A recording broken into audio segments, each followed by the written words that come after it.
Tu débutes en jiu-jitsu brésilien ou ça fait déjà quelques temps que tu as commencé, tu es stressé, ça te stresse. Et en même temps, tu te trouves trop tendu, tu forces énormément. Et voilà, tout ça te désespère, ça te décourage, tu te dis mince alors, j'ai pas envie de continuer. J'ai pas envie de continuer, tu es découragé, tu es désespéré. Eh bien dans cette vidéo, on va en parler carrément, clairement. Et je vais te dire les raisons pour lesquelles tu te sens aussi stressé, que tu te sens aussi tendu et que parfois ça te pousse au désespoir et que tu as simplement envie de tout arrêter. Tu as envie de laisser tomber, d'arrêter le jiu-jitsu parce que tu n'y comprends plus rien, tu étouffes.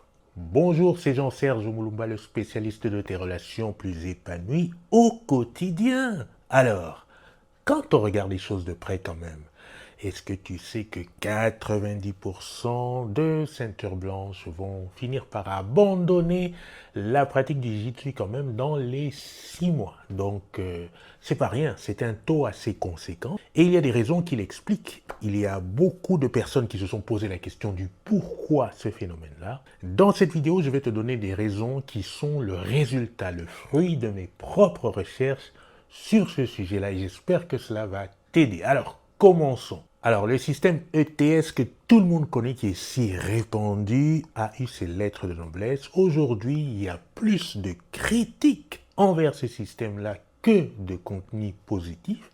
Et c'est dans ces critiques-là qu'il faut trouver les raisons qui expliquent ce phénomène d'abandon, de découragement et de désespoir pour beaucoup. Quand on parle de ton stress, faudrait simplement comprendre que tu es exposé à un environnement complètement nouveau et s'agissant simplement de l'échauffement, tu peux être exposé à des mouvements qui ne te sont absolument pas familiers et qui te semblent difficiles à exécuter. Là encore, ce ne serait pas trop compliqué, il suffirait simplement de demander à un partenaire, au professeur de t'expliquer si ça n'est pas fait dans le détail pour que tu puisses suivre et pour que tu puisses enfin prendre le coup. Ça, encore, ça va. Là où ça peut être réellement compliqué pour toi, c'est quand on aborde la technique. La fameuse technique, là où il y a un flot de détails, détails duquel tu n'es forcément pas coutumier, étant complètement au début. Détails qui, pour toi, ne sont pas hiérarchisés. Tu n'as aucun sens de priorité. Tu ne sais pas qu'est-ce qui est important, qu'est-ce qui est moins, quel est l'ordre des choses. Et quand vient le moment du sparring, eh bien là, c'est la foire, parce que tu ne sais absolument pas ce qui t'arrive. Tu ne sais pas par où commencer, tu ne sais pas comment continuer, etc. Tu ne sais même pas quel est le but de ton entreprise. Tu es complètement largué. Alors ça, ce sont les failles du système ETS pour le débutant. Aujourd'hui, c'est assez patent et c'est ce qui explique pour beaucoup le stress dans lequel tu peux être plongé lors de ces cours de jiu-jitsu brésilien. Donc si tu te sentais stressé à l'échauffement, pour des mouvements particuliers, eh bien, il suffit de poser les questions. Si cela était le cas pour la technique, eh bien, comprends que c'est carrément normal parce que tu n'as aucun schéma directeur pour le moment. Et si c'était aussi le cas au moment du sparring, là, c'est tout à fait normal parce que le sparring, c'est le chaos. Quand tu n'as pas d'ordre, quand tu ne sais pas comment aborder les choses, en fait, tu les abordes n'importe comment. Tu les abordes n'importe comment, n'ayant pas autre chose qu'en fait la débrouillardise comme outil. Donc tu te débrouilles autant que tu peux. Et cela te demande énormément d'efforts, de tension musculaire. Voilà la raison pour laquelle tu es tout le temps en force et que tu n'es absolument pas relâché. Alors ne sois pas désespéré, ne sois pas découragé. Il y a des solutions. Il y a des solutions à ça.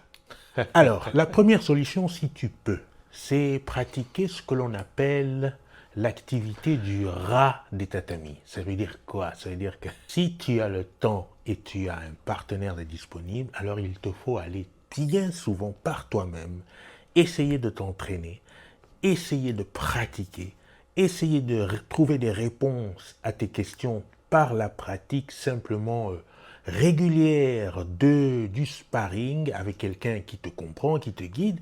Vous pouvez même être deux débutants, parfaitement deux débutants, avec les vidéos et les outils du jour, et bien sur le tatami, essayez de copier, de recopier ce que vous voyez, essayez de vous corriger, mais fréquentez le tatami le plus souvent possible en dehors du cours sont une piste très efficace pour sortir de ce labyrinthe. Si tu as le temps, si tu as l'espace, si tu as la disponibilité, eh bien, le petit rat du tatami, il faut pratiquer un petit peu. Une deuxième solution serait de mettre à plat cette méthodologie ETS et lui adjoindre quelques compléments. Mais comment? Eh bien, en rajoutant ce que moi j'appellerais des balises GPS, c'est-à-dire des choses qui te guident en tant que débutant dans un schéma ETS. Je t'invite pour cela à regarder déjà les vidéos que j'ai enregistrées concernant le sujet du jiu-jitsu brésilien du débutant. Et là, tu vas avoir pas mal de choses concernant les concepts qui te permettent de comprendre ce que tu dois faire et ce que tu ne dois pas faire au début. Mais voici quelques concepts qui peuvent t'aider grandement, c'est-à-dire que le concept du early, mid and final doit être introduit systématiquement quand tu apprends les techniques. C'est-à-dire que quand tu apprends une technique, demande-toi quelle est la position finale que l'on veut obtenir, quelle est la position intermédiaire que l'on veut obtenir, quelle est la position qui démarre cette technique.